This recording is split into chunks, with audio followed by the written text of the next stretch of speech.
তোমারে কিন্তু আমি অনেক ভালোবাসি। আমিও তোমার আমার নিজের থেকেও বেশি ভালোবাসি। আমার জীবনের শুধু দুইটাই ভালোবাসার মানুষ, তুমি আর আমার মা।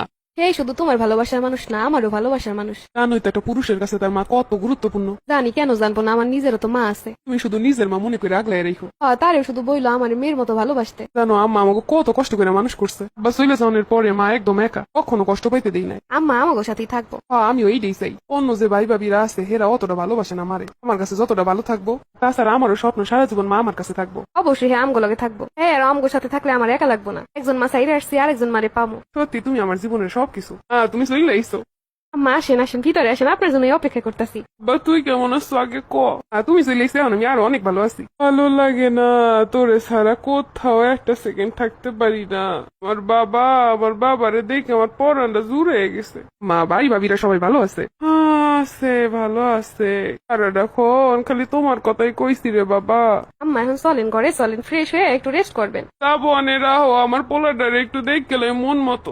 তুমি যা ওই যে ব্যাগ আছে ওইগুলো নিয়ে ভিতরে রাহো। দেখছো হেরে, আমি নিজের মায়ের মতো ভাবতে চাইলাম, আর সে কেমন করতেছে। শুধু নিজের ছেলেই, আমি ছেলের বউ দেখে আমার একটু জ্বরেও ধরলো না। যা, আমি মায়ের পছন্দের মাছ আনছি না, এটা রান্না করো ভালো কইরা। শোনো, আমি একটু পরে অফিসে যাবো, আমারে দিয়ে কোনো কাজ করাবা না। আচ্ছা, এর কিছু করা লাগবে না। তারপরে তোমার কষ্ট হইবে আমি জানি, তা কাজের বউ রাখতেছি আজকেই। না না, সমস্যা নেই, আমি একাই পারো। তারপরে তুমি একা একা কেন কষ্ট করবা, আর কি লাগে না লাগে জিজ্ঞেস করো। আচ্ছা ঠিক আছে। আব্বা কখন আসবি? আম্মা দুপুরে আসবো। তাড়াতাড়ি আসিস, তোরে না দেখলে আমার একদম ভালো লাগে না। তুমি টেনশন করো না আম্মা, তুমি তোমার বৌমার সাথে গল্প করো, আমি অফিস শেষ করে চলে আসবো। আরে আমার বাবাটা কত কষ্ট করে, কত কষ্ট করে মানুষ করছি। আম্মা আমার ওদিকে দেরি হয়ে যেতেছে, কথা কমো। যা যা আব্বা যা। ও বৌমা সব গুছাইয়া দিছো তো? ছেলেটা অফিসে যাইতেছে, কি লাগবে না লাগবে দিছো? আম্মা দিছি। আব্বা যা যা, একটু নিচে নত, আমি তোর মাথায় একটা ফু দিয়ে দিই। আরে আমার বাচ্চাটার যেন কোনো নজর না লাগে। আমি যে দাঁড়িয়ে আছি একটা আমার কইও গেল না। আর আমি যে সামনে যে একটু কমু, আম্মা দাঁড়িয়ে আছে, কেমন লাগে, লজ্জা লাগে না? আম্মা আসার আগের এক সপ্তাহ কি সুন্দর আমার সব সময় দিত, যাওয়ার সময় কতবার বইলা যাইতো। এখন যেন আমার সই পড়ে না। ও মা, কি রান্না করো? আম্মা মাছ রান্না করতেছি আর ভাজি করতেছি। একটু হিসাব করে টরে সবকিছু কইরো। কালকে দেখছি তরকারি ফালাই নিয়ে গেছে। ছেলেটারে অনেক কষ্ট করে মানুষ করছি, এখন কত কষ্ট করে চাকরি করে, কত কষ্টের টাকা হিসাব করে খরচ করবা।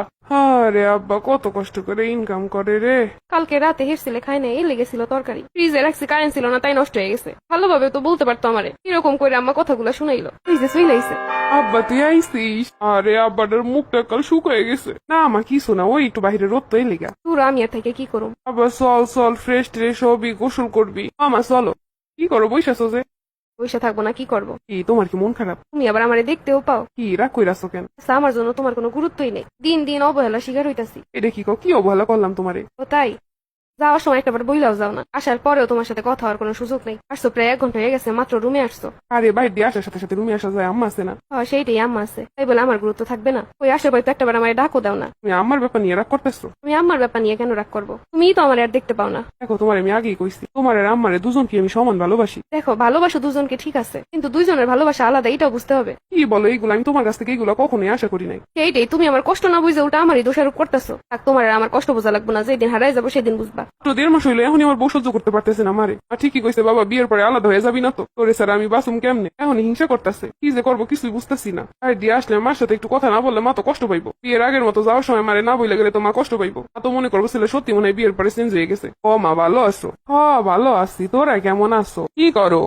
এই তো বইসা আছি। কেজো কই?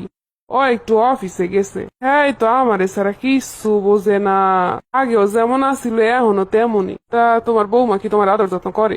আরে বৌমা তো বৌমা, পরের মাইয়ে হেরার কথা নিয়ে ভালোবাসবো? ভালো তো বাসে আমার পোলাটাই। বউ তো কোন রকম একটু কাজ কাম করে যে ওই শুয়ে শুয়ে মোবাইল টিপে।